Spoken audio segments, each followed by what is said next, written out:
Hello, everyone. I'm Christy. I am the Caregiver Resource Coordinator for CHEER in Sussex County, and I want to welcome you to our spring project for our caregivers. It is the Master Gardeners, and we've opened it up to all our seniors. So we are going to start with the University of Delaware, Tracy. She's going to come and talk to you about the gardens.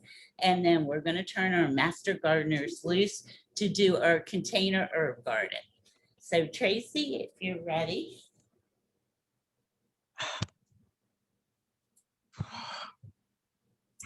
Hi, everyone. So great to be here today. Just want to tell you a little bit about our program. I'm Tracy Wooten. I'm the horticultural agent here in Sussex County with the University of Delaware Cooperative Extension. Master Gardeners are volunteers who love to help others. They love learning and they love to learn new things, just like we all do every day. So hopefully you'll learn something new about herbs today and have fun putting your containers together. So we also wanted to make you aware of our demonstration garden, which is located at our office at the Carville Research and Education Center here in Georgetown. We're about 5 miles west of Route 113 and the Route 9 intersection. Our address is 16483 County Seat Highway, Georgetown, Delaware. We have a demonstration garden that we maintain. Master Gardeners are always doing new projects, and we're also trying things here to see if they do well here in Delaware. And we do usually have the public, have it open to the public. However, because of COVID, we're not doing that just yet. But when we do, we'd like to invite you to come to a workshop or maybe come visit the garden and take a look for yourself. We do have an ADA pathway, which is wonderful for wheelchairs, walkers, and strollers. But, you know, we've tried to make it accessible. And if you're interested, we have a garden helpline. So as you get through with your project here, if you had questions, you can certainly call us at 302-856-2585 extension 535, and we would be happy to answer any questions you may have. You can also email us, Sussex County Master Gardeners with an S @gmail.com. So we hope you are interested in joining us at some point. We do have programs via Zoom right now, and you can give our helpline a call, and we'll certainly add you to that email list. And enjoy working with plants and improving your landscape. I guess I should go.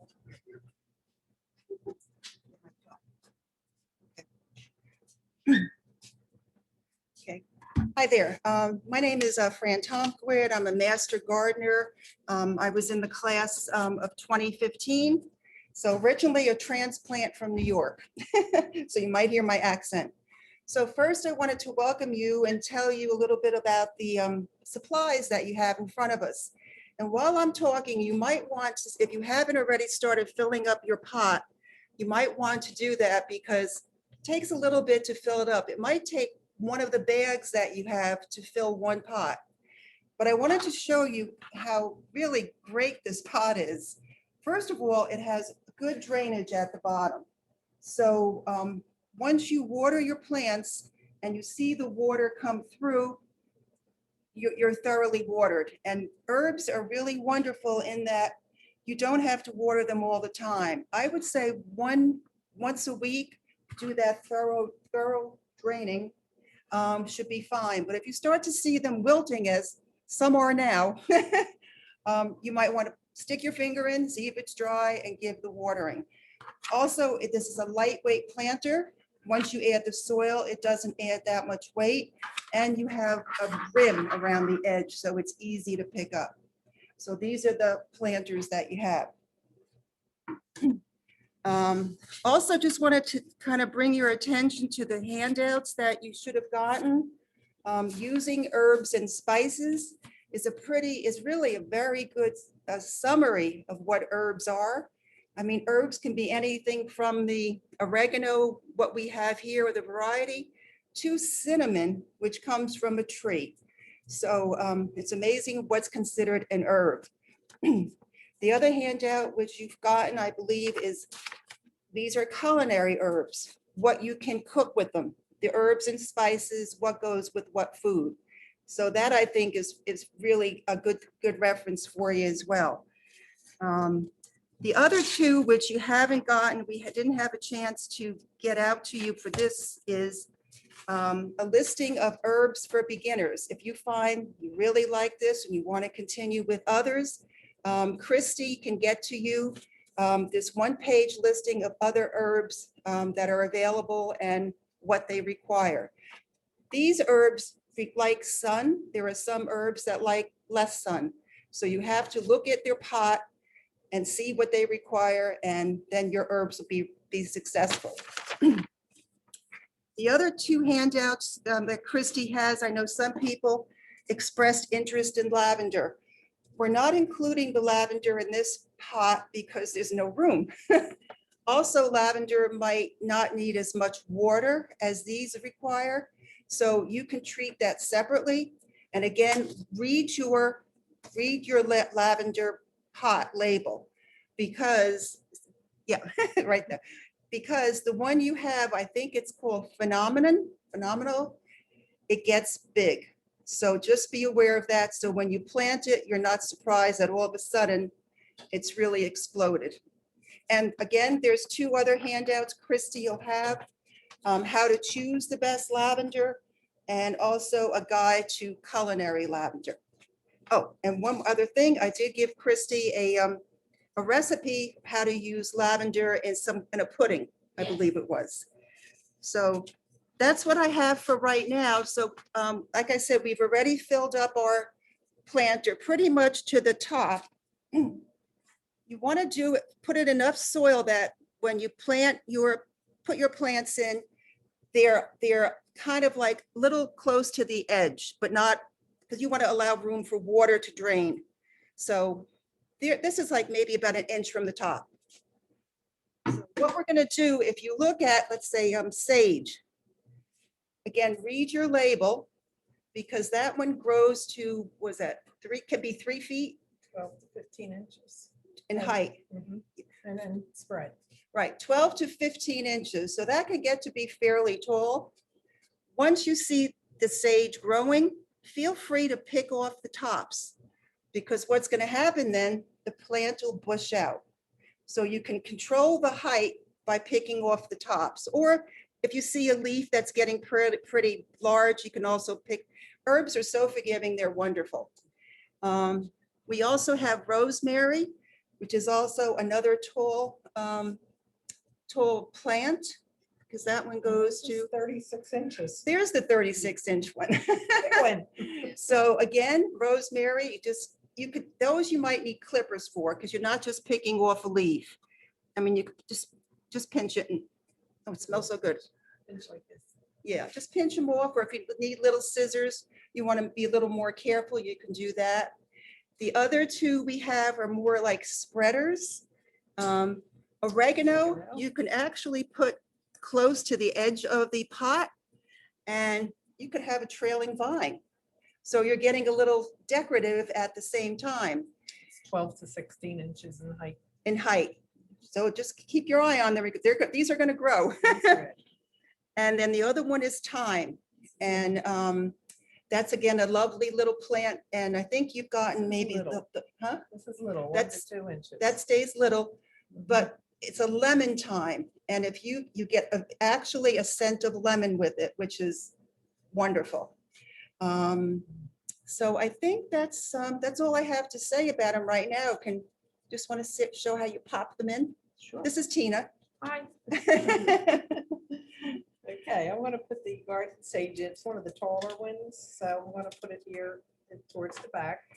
Kind of squeeze your pot to loosen it up a little, and you can't hurt them. If there's roots coming out of the bottom, just kind of pull them off. We're going to put your fingers down towards the bottom. Don't pull it from the top, just to hold it in place. Give it a little wiggle. There you go.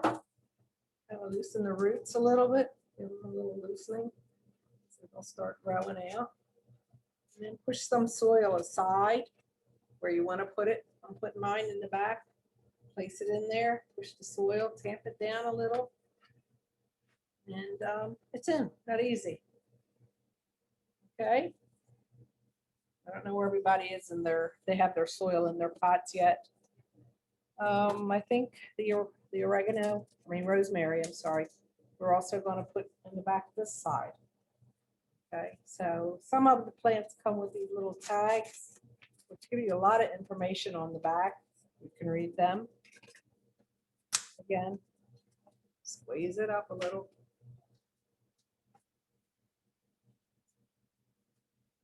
Tug, keep squeezing until it loosens away from the pot.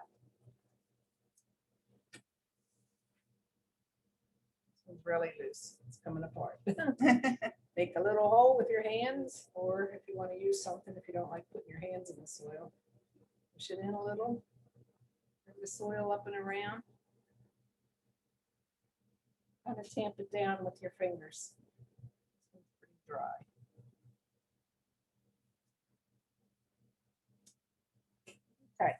Now, Tina, the non-gardener question, when you Yes. pull it out, if you have roots on the bottom, should you, my brother told me to kind of tear the roots a little bit. Yeah. Is that a good thing or a bad thing? Yeah, this one doesn't have any roots, but I just kind of, But I mean, when you get it out, the root ball, These Yeah, are well, loose that's- enough. loose enough, okay, very good. yeah, usually if you buy them. See this one here, I don't know if you can see it or if you have one that you're looking at. The roots are very loose. So I Yeah. just kind of just give it a, loosen it up a little. Sometimes when things are later in the season, they've been in the pot a long time, Right. yes. You want to That's tease when- those When you wanna roots. take That's them when out. he said do it because it was like one. Yes. Yes, okay. So this is the trailing one. So I'm going to put it in the front here so that it will trail. The oregano. Right. It'll kind of come back over the pot and it'll be beautiful and smell good. Doesn't it? So, and the last one we have is, the lemon thyme. Smells delicious. I want to put it in something. Okay, same way, no roots. These are pretty new plants, so they don't have, well, if you can see this one, it does have, the roots are kind of stuck together in the bottom, so but you just give them a little tug and they'll come apart. Okay, I don't want to fool with it too much because it's pretty loose. And we'll put this one in finally over in this front. So when you get them all in, kind of tamp them down into the soil. Like so. Make sure there's soil, enough soil around them. Okay. Then there's a little water. I'm sure they're thirsty. They look thirsty. Yeah. So I'm just gonna put them a little bit for now. I don't want the water running through the bottom of the table. Got the pot there, so that, the cardboard, so that's helpful. Run some water around them. And as they water, or as you water them in the rain gets on them, this soil may sink down a little bit, but it'll be okay. Yeah. They'll figure it out. Plants are smart. So again, I don't want to put a lot of water in here right now. So that's about it. You got a pot, it'll grow. Herbs grow very easily. Never had a problem with them. And as soon as they've grown enough, you can start using them. And I think Lana is going to come in and show you how to use your herbs. Speaking of And using. look, we have a Okay. friend. Oh, Oh, a slug. Oh, We my have a goodness. slug that come in. Yeah. You know what we do with him? We put salt on him. Uh, And we don't eat them. No. But here, I'm just going to put him in his cup. Yeah. You don't like slugs. All right, Here's well- Lana. In about 4 or 5 weeks after you plant that rosemary, if you're trimming it in the summer, you're going to want to put all those branches in a paper bag and find a place that's very dry. I happen to have an attic, but if not, you can hang it up in a garage or a dry room. And the purpose of the paper bag is you don't want the needles dropping all over the floor. So I have a huge rosemary plant. I've been using rosemary for 10 to 12 years.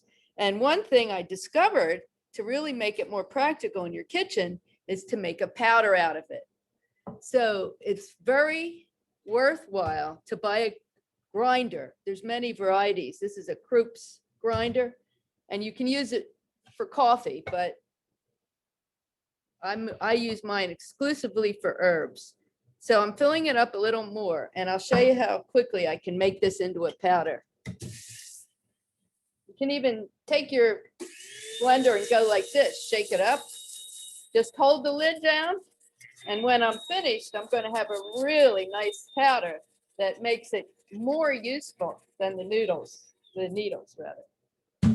So right now, I'm going to show you the powder. So I've saved old spice jars in order to use it for this. So you fold a piece of white paper like this. This makes it easy to put in this spice jar. And when you have this powder, see how loose Wow. it is? You can mix this with salt and have a very good flavored salt to put on chicken, meat, stews, and it won't be real pokey like in needles. So Get stuck in your teeth. yeah, and this is great for soups. And see how neat that is? And you don't want to make more than perhaps this size, because once you take any herb and make it into a powder, it's going to not last as long. Like rosemary dried on the branch will last over a year. You just keep it in a dark place, the same temperature. And see, I've almost filled up that jar, and I still have, I only used about 2/3 of a cup, but this mixed with something else would be a great I think that's addition. a nice gift. Sure, with, you put it in a fancier one. So you could put in, for instance, powdered garlic, and that is great for most soups. You could even put turmeric in. You can look at the ingredients of Old Bay, and you're making your own, but you want to put what ingredients are in it. And rosemary is very good for your health, similar to garlic in all its benefits. And they say it makes you remember things better. That was long used in antiquity because they have stories about it from Europe. It originated in the Mediterranean, and the flower is also very attractive. So this is an extremely useful herb, especially if you make the powder. So investing in this, you can only use it for rosemary, or if you have dried mint powder is fantastic for even hot chocolate or adding to brownie or cocoa based recipes.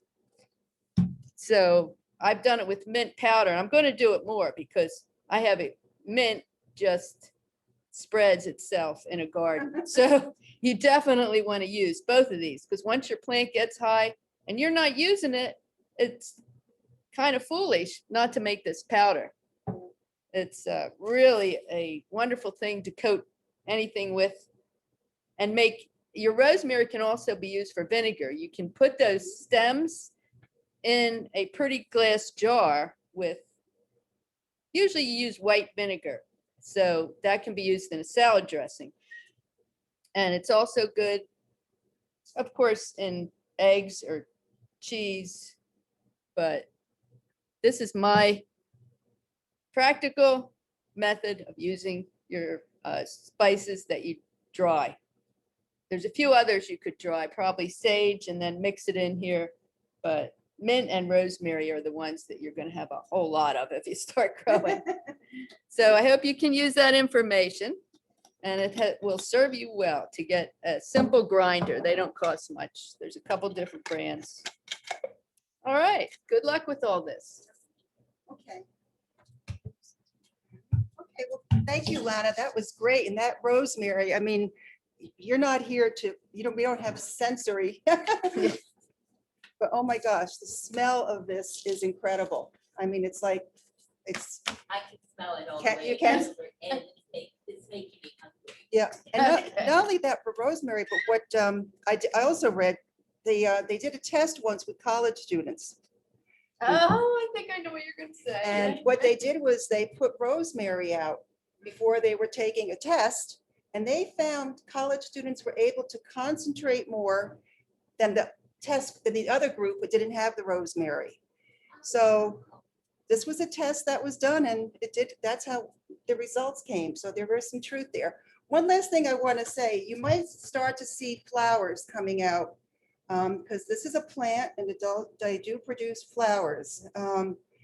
They're pretty, but you want to pick them off because once they start to flower, then the plant's going to give its strength to the flower because that's what they do. So you want to keep your greens going as much as you pick off a few, maybe leave a few, just so because it's so pretty. But basically that's it. So I don't know if people can ask questions or, Kevin ran off. oh, okay. Well, if you have any questions, Tracy did give you the information and we gave our email and the phone numbers. And To Christie. you can always email me or call me at my office. My phone number is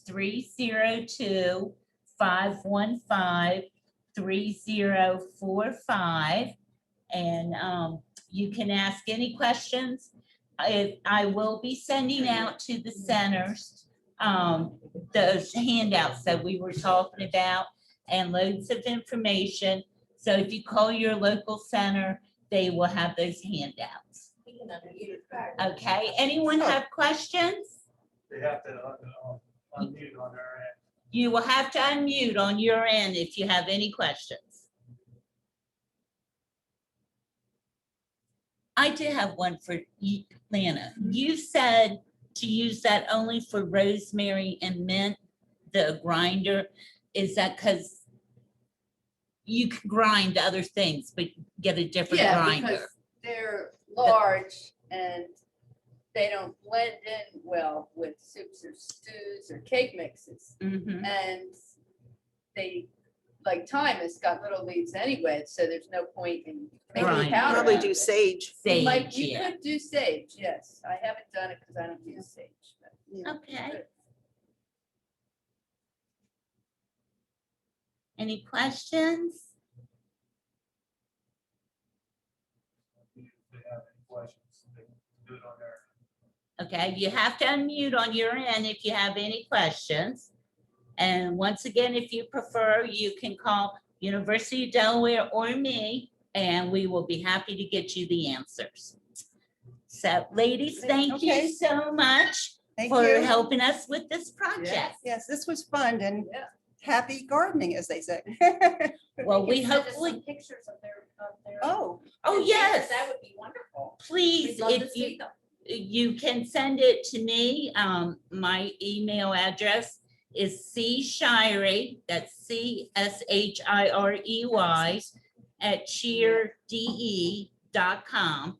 And cheerde is one word and then .com. And send the pictures to me, or if you go on the University of Delaware Master Gardeners, they've got a whole site with all kinds of education videos, wonderful. I spent a whole afternoon on their site. I recommend going there, and you can email them and send your pictures as well. All right, Okay. thank you. Thank you. Okay, bye.